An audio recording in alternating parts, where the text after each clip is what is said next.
क्षय। जब किसी अस्थायी नाभिक का विघटन एक अन्य नाभिक के साथ अल्फा कण सहित होता है तो इस प्रक्रिया को अल्फा कण उत्सर्जन या अल्फा क्षय प्रक्रिया कहते हैं। जब किसी रेडियो सक्रिय नाभिक में अल्फा कण का उत्सर्जन होता है किसी रेडियो सक्रिय नाभिक से तो व्युत्पन्न नाभिक का परमाणु क्रमांक 2 से कम तथा परमाणु द्रव्यमान 4 कम हो जाता है। साथ में कुछ ऊर्जा का उत्सर्जन होता है जो अल्फा कण की विघटन ऊर्जा कहलाती है। जैसे कि ये हमारा मूल नाभिक है, रेडियो सक्रिय नाभिक है ZXA, तो अगर इसमें से अल्फा कण 2He4 उत्सर्जित होता है तो व्युत्पन्न नाभिक बच गया। व्युत्पन्न नाभिक माना Y है तो इसका परमाणु क्रमांक 2 से कम हो जाता है Z-2 और द्रव्यमान संख्या हो जाएगी A-4। अब देखते हैं अल्फा कण के गुण। अल्फा कण धनात्मक कण होता है जिसका परमाणु क्रमांक व द्रव्यमान हीलियम नाभिक के तुल्य होता है। अल्फा कण की आयनन क्षमता सर्वाधिक होती है परंतु भेदन क्षमता सबसे कम होती है। इसका वेग 1.47 × 10⁻7 मीटर प्रति सेकंड से 2.05 × 10⁻7 मीटर प्रति सेकंड होता है। अल्फा कण विद्युत व चुंबकीय क्षेत्र से विक्षेपित होते हैं। साथ ही विद्युत क्षेत्र में यह कण ऋणात्मक प्लेट की ओर झुक जाता है। क्यों झुक जाता है? क्योंकि हमने पहले पॉइंट में पढ़ा है कि अल्फा कण धनात्मक होता है तो ये ऋणात्मक प्लेट की ओर झुकेगा। अल्फा कण जब जिंक सल्फेट पर्दे पर गिरते हैं तो प्रकाश उत्पन्न करते हैं।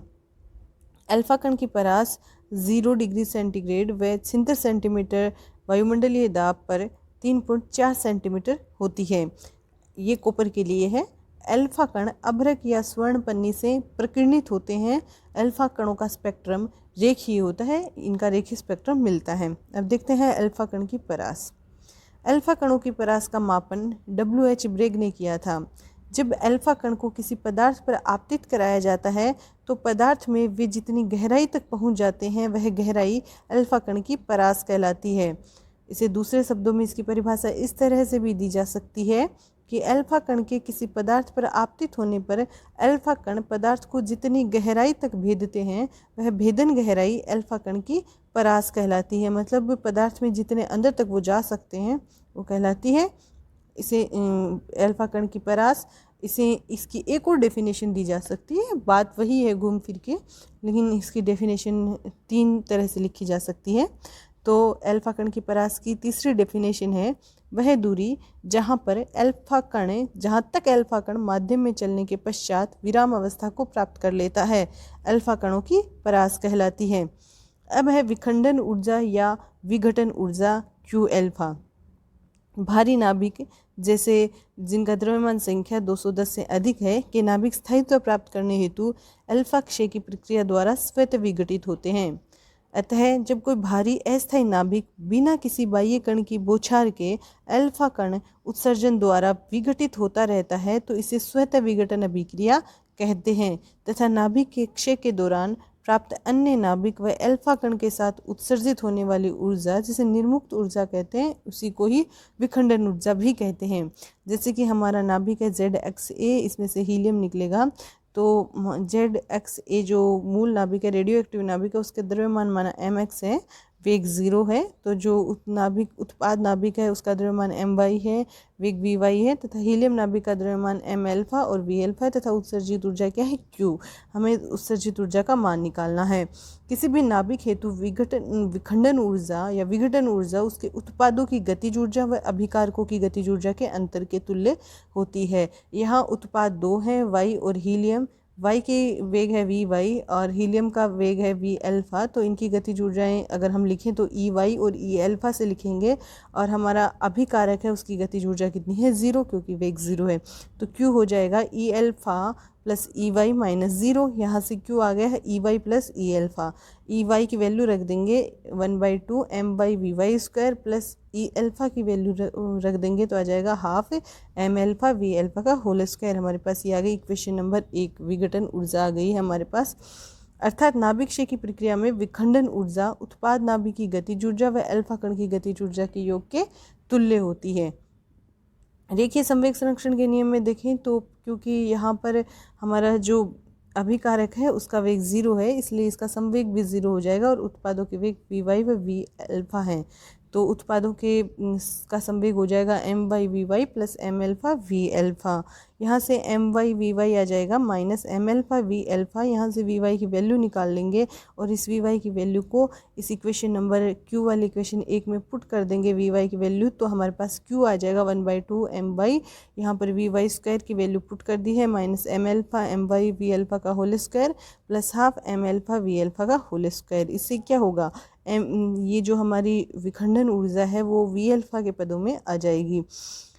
इसको सॉल्व कर लेंगे तो हमारे पास क्यू आ गया half M alpha V alpha square M alpha upon M Y plus 1। यहाँ से half M alpha V alpha square को ई एल्फ़ा रख देंगे क्योंकि ये हीलियम नाभिक की गतिज ऊर्जा है, तो क्यू हमारे पास आ जाएगा E alpha M alpha upon M Y plus 1।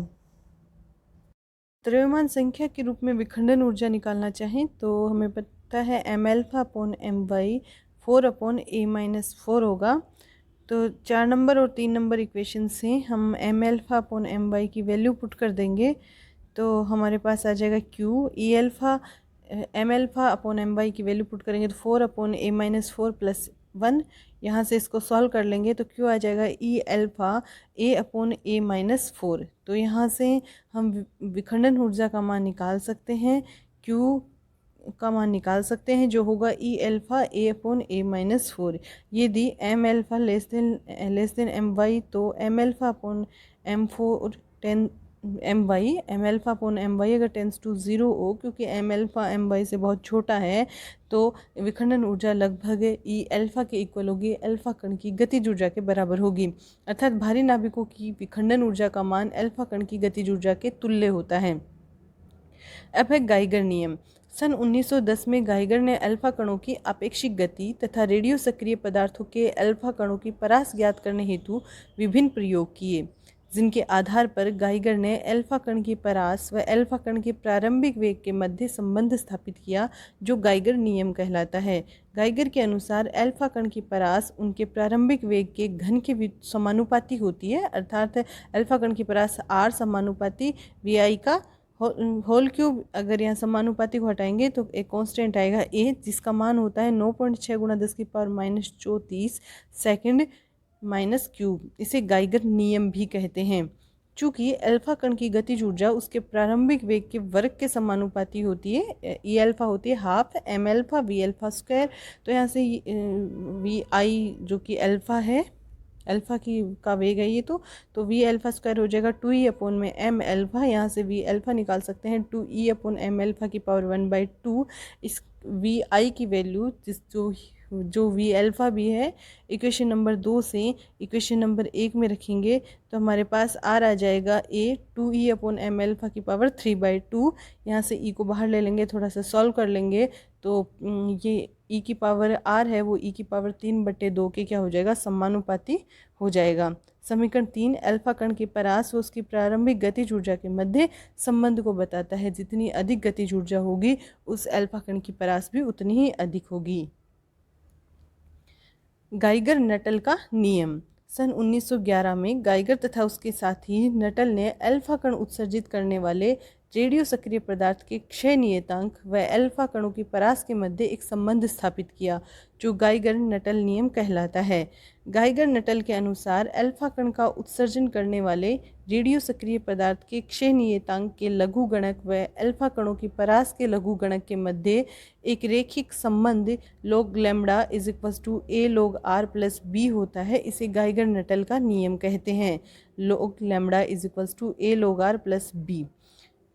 Equation 3 और 4 को अगर हम काम में लें, आर की वैल्यू रखें जो कि a' e की पावर 3/2 है, तो हमारे पास ये आ जाएगा log lambda = a log a' e की पावर 3/2 प्लस b।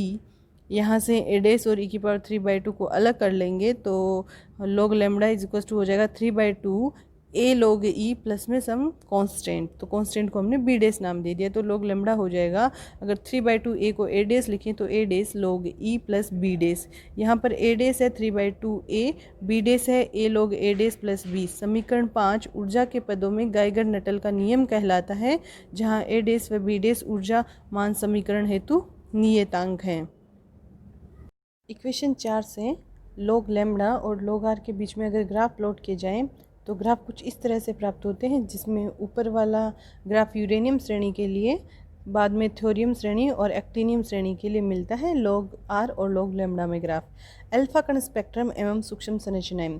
सर्वप्रथम यह माना जाता था कि अल्फा कणों का उत्सर्जन एक निश्चित ऊर्जा से संबंधित होता है, अर्थात रेडियो सक्रिय नाभिक एक निश्चित ऊर्जा के अल्फा कणों को ही उत्सर्जित कर सकते हैं। अतः अल्फा कण का उत्सर्जन मूल नाभिक से व्युत्पन्न नाभिक के मध्य संक्रमण के फलस्वरूप प्राप्त होता है, जिसमें प्रारंभिक अवस्था में मूल नाभिक व अंतिम अवस्था में व्युत्पन्न नाभिक होता है। परंतु जैसे जैसे उच्च क्षमता के स्पेक्ट्रोमीटर का विकास हुआ, उनसे यह ज्ञात हुआ कि अल्फा कण के ऊर्जा स्पेक्ट्रम में अलग अलग रेखाएं प्राप्त होती हैं, जिन्हें अल्फा कण स्पेक्ट्रम की सूक्ष्म संरचनाएं कहते हैं। इसका एग्जाम्पल ले लेते हैं।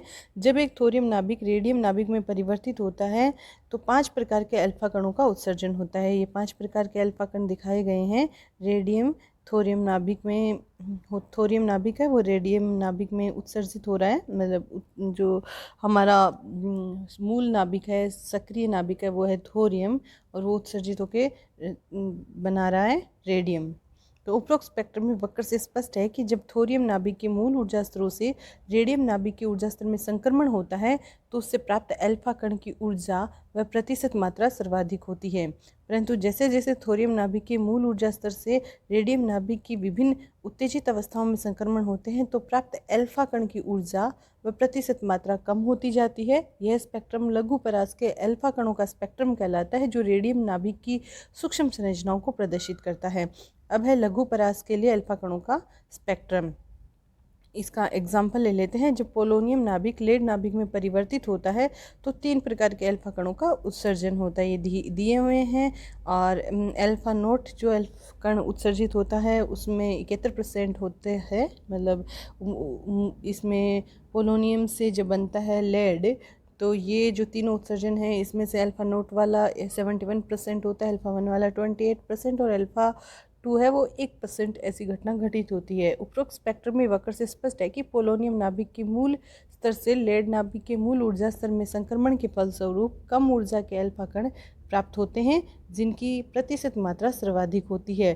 परंतु पोलोनियम नाभिक की उत्तेजित अवस्थाओं के फलस्वरूप हमें अधिक ऊर्जा के अल्फा कण उत्सर्जित होते हैं, जिससे प्रतिशत अपेक्षाकृत कम होती है। यह स्पेक्ट्रम दीर्घपरास के अल्फा कणों का स्पेक्ट्रम कहलाता है, जो मूल नाभिक की सूक्ष्म संरचना को प्रदर्शित करता है। अब है दीर्घपरास के अल्फा कणों का स्पेक्ट्रम।